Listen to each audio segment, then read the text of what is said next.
Matýskovo první avokádo. Matýsek's first avocado. Ham? Dobrý.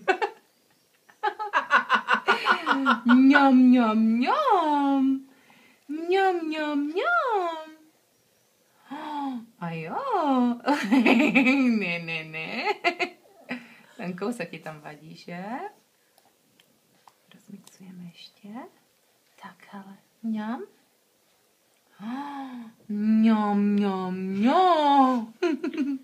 Potom ty kousky vadí, abych to potřebovala si rozmixovat. To pořádně to. Tak, koukej. Ještě. A chutná ti to, jak se tváří po každém. A on má hlad, proto to jí. Ne, to je dobré. Jo. Ale fuj. Já mě to teda nechutná. Ježiš. Je to zdravé, že? Dobré pro mozek. Mňom. Tak zastav to.